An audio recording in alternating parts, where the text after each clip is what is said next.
Sustainable development has become the popularized expression for Agenda 21. Agenda 21 is the 1992 United Nations Rio Declaration on the Environment and Development. It is the agenda for the 21st century you're living in today. For a brave new world where everything that you cherished and held true will no longer exist.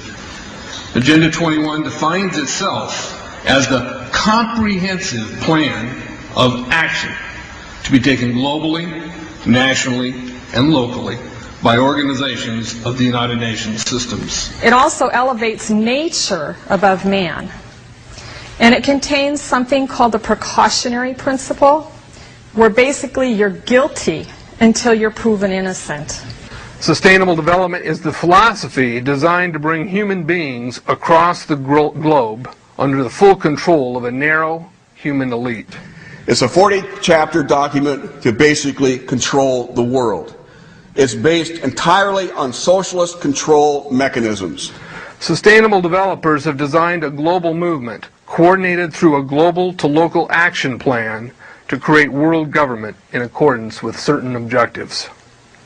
These objectives include an end to national sovereignty, the abolition of private property, the restructure of the family unit, and increasing limitations and restrictions on mobility and individual opportunity. The green goal includes the listings of what's not sustainable. A couple of the examples include private property. 728 lists fossil fuels. Golf courses and ski lodges are not. Consumerism. Irrigation is not sustainable. Paved roads. Commercial agriculture.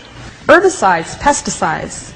Elsewhere, it lists farmlands, pastures, grazing of livestock. And the family unit. The focus of sustainable development is the abolition of private property, societal undermining of the family, and abandonment of the constitutional protection of unalienable rights as described in the Declaration of Independence. You see, I sat on the Santa Cruz Agenda 21 committees. Now, this was a lot of crazy ideas. This was back in the mid-90s. Crazy ideas I heard. Mother Earth's surface wasn't to be scratched. Human beings were to be concentrated into human settlement zones.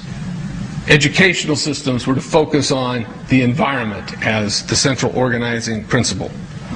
All aspects of life were covered. Well, I went to these committees at the request of some people who told me that I needed to understand what was going on, and I came back and I said, this is craziness. This is so silly. It has no chance of having any effect on our society. Well, I was wrong. The United States government's support for sustainable development, Agenda 21, is very clear. In 1992, while the Rio Conference was going on, George Bush, then president, was there where he executed the Agenda 21 protocols on behalf of the United States and brought it back to Washington, D.C. Within a year, Bill Clinton, by executive order, no congressional review, established the President's Council for Sustainable Development. In Santa Cruz, we've got a 2-lane freeway system. We need 4. But what we're getting is hundreds of millions of dollars of federal money to take a dilapidated rail line that Southern Pacific wants to put in the hands of somebody else so that a commuter line can be built along the railroad track. That'll be followed by 14-story buildings where people will live and stack them and pack them units, where developers or so-called sustainable developers will build these high-rises with federal dollars. In fact, Santa Cruz has received a $300 million federal grant to build the first 3,000 of these stack them and pack them units. The County Board of Supervisors has said, if you are a sustainable developer, you're immune from any construction defect liability. It's a partnership between selected developers building this new world order and the government using the American taxpayer dollars in order to do it. This is a map of the Wildlands Project. To explain the map, the red are areas that are to be off limits to human beings. No resource development, No human activity. If you live there, you won't. The yellow areas are the areas for major control of all human activity. If you live there, you won't.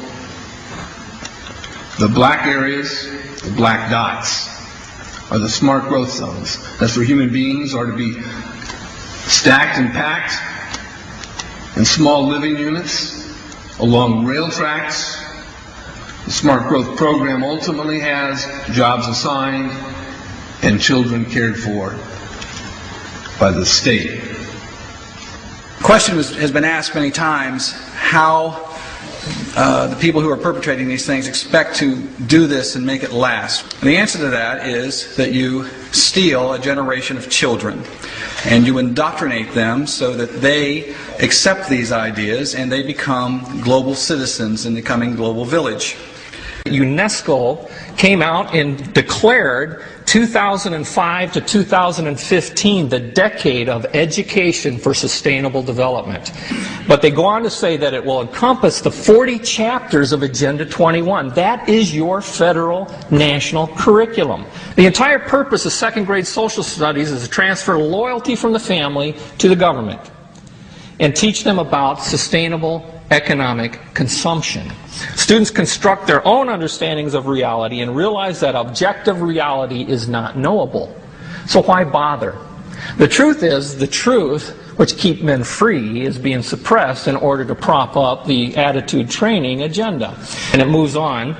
This is our new math called connected mathematics. Standard 3 tells us that students learn that mathematics is man-made, that it is arbitrary, and good solutions are arrived at by consensus. Most of us assume 2 plus 2 is always going to equal 4. You're wrong. We might reach a new consensus. How well does it work? Well, they tell you in the teacher's guide in the back, it tells us that because the curriculum doesn't emphasize arithmetic computations done by hand, some students may not do as well on tests assessing computational skills. We believe such a trade-off in the favor of CMP is very much to the student's advantage in the world of work. Our children are mathematically illiterate on purpose. How do I know on purpose? Why isn't this just a basic bad idea? Because the Sustainable Development Plan tells us so. Generally, more highly educated people who have higher incomes consume more resources than poorly educated people who tend to have lower incomes. In this case, more education increases the threat to sustainability. Charlotte Iserby, I owe you an apology. I did not believe for the longest time it was a deliberate dumbing down. I thought the dumbing down was a natural consequence of a bad idea. Folks, it's deliberate. It's deliberate. The sustainable globalist goal is the orchestration of a planned fall of American principles, values, and lifestyles. The effect on the average American will be devastating. With modernizing technology, the ordinary person will live without independence, privacy, or substantive rights. Another press conference that I attended was the ICLE group, the International Committee for Local Environmental Initiatives. It helps in the implementation of Agenda 21 in all of our local communities. And one of the speakers was a Harvey Reuven, who happens to be the vice chair of ICLE. And I asked him about the correlative rights that Americans derive from the United States Constitution and the Bill of Rights. And that, of course, is your individual liberties, your private property, your freedom of speech. Asked about it clashing with Agenda 21. And you know what his response was? Individual rights must take a back seat to the collective